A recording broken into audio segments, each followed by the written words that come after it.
Uniform civil code, जिसे समान नागरिक संहिता भी कहते हैं, इस पर बेवजह कि अभी टीवी चैनलों पर कुछ टीवी चैनलों पर डिबेट की जा रही है और इस तरीके का दर्शाने का, जताने का प्रयास किया जा रहा है कि जैसे यूनिफॉर्म सिविल कोड पूरी तरह से मुसलमानों के खिलाफ है और इससे सिर्फ मुस्लिम समुदाय ही प्रभावित होगा। ऐसा टीवी चैनलों पे जो डिबेट हो रही है उसमें जो लोग पहुंचते हैं, जो अपने आप को बहुत बड़े ज्ञानी बताते हैं, जानकार बताते हैं, मैं समझता हूं सभी तो नहीं, लेकिन उसमें कई ऐसे चेहरे हैं जिन्हें शायद ये भी नहीं मालूम होगा बेहतर तरह से कि यूनिफॉर्म सिविल कोड क्या है, क्यों लाया जा रहा है। एक तरफ पीएम मोदी विदेशों में जाते हैं, वहाँ मस्जिद में जाते हैं, मुसलमानों से हमदर्दी का इजहार करते हैं। भोपाल में पीएम मोदी ये कहते हैं कि देखिए, एक परिवार में एक सदस्य के लिए एक कानून, दूसरे के लिए दूसरा कानून, तो परिवार कैसे चलेगा, ये तो देश का मामला है। अगर हम यूनिफॉर्म सिविल कोड की बात करें, समान नागरिक संहिता की बात करें, तो इसके सबसे पहले तो ये समझते हैं कि यूनिफॉर्म सिविल कोड क्या है और इससे जो कानून बन रहा है, यूनिफॉर्म सिविल कोड जो आ रहा है, इससे कौन सी धार्मिक परंपराएं प्रभावित होंगी, इस कानून का किन धार्मिक परंपराओं पर फर्क पड़ेगा और कौन सी धार्मिक परंपराओं में बदलाव होंगे या वो खत्म होंगी। देखिए, यूनिफॉर्म सिविल कोड जो है वो शादी, तलाक और माता पिता की संपत्ति में बेटी का हक, यानी शादी, तलाक, माता पिता की संपत्ति में बेटी का हक, गोद लेना, उत्तराधिकार आदि से जुड़े जो पारंपरिक रिवाज हैं, जो पारंपरिक नियम हैं अपने अपने मजहब के मुताबिक, उनको प्रभावित करेगा। सबसे बड़ा ताल्लुक इसका इन्हीं मुद्दों से होगा, जैसे शादी जो अलग अलग रीति रिवाजों से होती हैं, गोद लेने का अधिकार, कहीं पर गोद ले लिया जाता है बच्चा, उसको संपत्ति का अधिकार मिल जाता है, कहीं पर बच्चा अगर आपने ले भी लिया तो उसको संपत्ति में अधिकार नहीं मिलेगा, क्योंकि आपके मजहबी लॉ में यह प्रावधान नहीं है। तो अब मोदी सरकार ऐसा कानून ला रही है कि जिससे सबके लिए एक ही कानून बनेगा, जिसे कहा जा रहा है यूनिफॉर्म सिविल कोड।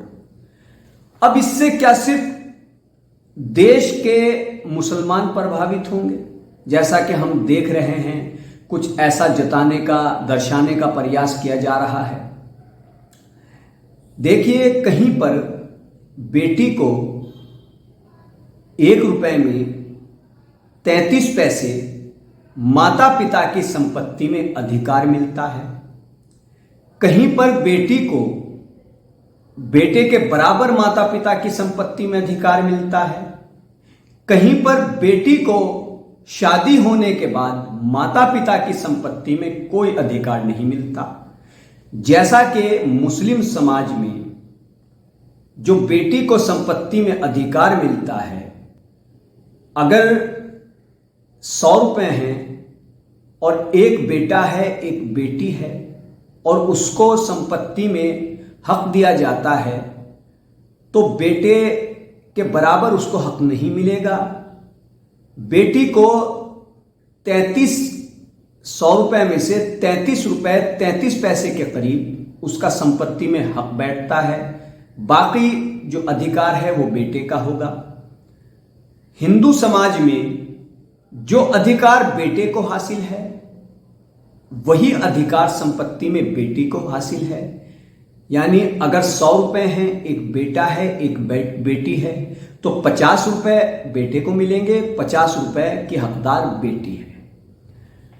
पारसी समुदाय में संपत्ति में बेटी को अधिकार है, लेकिन अगर वो किसी दूसरे संप्रदाय से, यानी कि गैर पारसी से शादी कर लेती है, तो उसका जो संपत्ति में माता पिता की हक बैठता है उससे वो बेदखल हो जाती है। ऐसा उनके यहां परंपरा है, नियम है।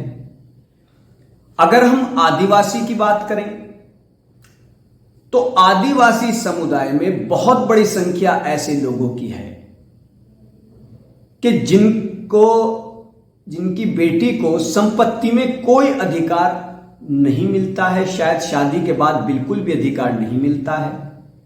ऐसा आदिवासी समुदाय में है।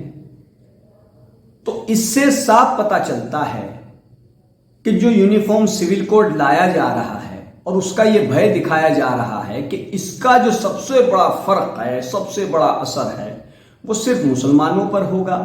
तो मैं समझता हूं कि ये भ्रामक बातें हैं।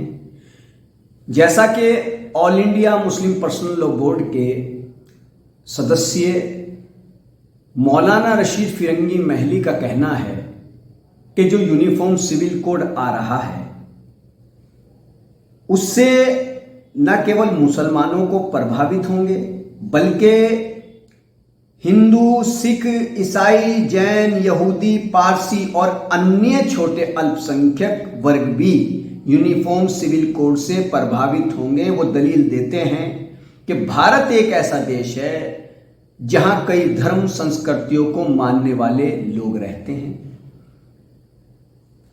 छत्तीसगढ़ के चीफ मिनिस्टर भूपेश बघेल का इस बारे में कहना है कि अगर यूसीसी लागू होता है तो आदिवासियों की संस्कृति और परंपराओं का क्या होगा। वो ये कहते हैं कि छत्तीसगढ़ के जो आदिवासी हैं उनके नियम रूढ़ी परंपरा के हिसाब से हैं। माता पिता की संपत्ति में महिलाओं को शादी के बाद अधिकार नहीं मिलता। ये आदिवासी समुदाय जिसके बारे में मैंने अभी आपको बताया। इसके अलावा ईसाई समुदाय की अलग परंपराएं हैं, शादी की, तलाक की। कई समुदायों में जो हिंदू समाज के लिए एक्ट बना हुआ है, लॉ बना हुआ है, वो लागू होता है। कुछ मामलों पर लागू होता है, कुछ में नहीं होता। शादी का जो तरीका है वो हम देखते हैं, क्योंकि हमारा जो भारत देश है उसमें कई धर्मों के लोग रहते हैं, अलग अलग संस्कृति है, अलग अलग उनका कल्चर है, तहजीब है, उसी के मुताबिक शादी होती है। तो यहां पर यह कहना कि इसका असर सबसे ज्यादा मुसलमानों पर होगा, मुसलमान प्रभावित होंगे, तो यह सिर्फ एक तरीके की जल्दबाजी है। और अभी तो यह भी क्लियर नहीं हुआ है कि सरकार जो यूनिफॉर्म सिविल कोड ला रही है वो कैसा होगा, उसके अंदर क्या क्या चीजें रखी गई हैं, कहां से किस चीज को लिया गया है, किस चीज को खत्म किया गया है, अभी यह भी सामने नहीं आया है। लेकिन कई ऐसे लोग जो खुद को ज्ञानी बताते हैं, बड़े बड़े बयान देते हैं, टीवी चैनलों पर आकर के डिबेट कर रहे हैं। तो इसमें सोचने की और समझने की जरूरत है कि अभी इस मामले पर कुछ भी कहना बहुत ही ज्यादा जल्दबाजी होगी, जब तक पूरी तरह से यह साफ नहीं हो जाता कि जो मोदी सरकार यूनिफॉर्म सिविल कोड ला रही है उसमें क्या क्या प्रावधान है, किस किस चीज को रखा गया है, किसको बाहर किया गया है, शादी को लेकर के क्या नियम है, तलाक को लेकर के क्या नियम होगा। क्योंकि जैसा कि विधि आयोग ने सुझाव भी मांगे हैं, उन पर भी अमल होगा, उनको भी इकट्ठा किया जा रहा है। तो इसको लेकर कुछ भी कहना फिलहाल जल्दबाजी होगी। और मैंने ये कोशिश की इस वीडियो में कि आसान अल्फाजों में ये समझा सकूं कि यूनिफॉर्म सिविल कोड क्या है। आपको बताया कि यूनिफॉर्म सिविल कोड शादी, तलाक, उत्तराधिकार, बच्चा गोद लेना और माता पिता की संपत्ति में बेटियों की हिस्सेदारी आदि जो कानून हैं, अलग अलग धर्मों में अलग अलग परंपराएं हैं, उनको लेकर के एक कानून बनाया जाना है जो कि सभी पर लागू होगा। अब उस कानून में क्या क्या रखा गया है, किस तरीके का वो यूनिफॉर्म सिविल कोड होगा, वो जब ही इसके बारे में कुछ कहा जा सकेगा जब सरकार इसको सामने रखेगी। तो कीजिए हमारे चैनल को सब्सक्राइब। धन्यवाद।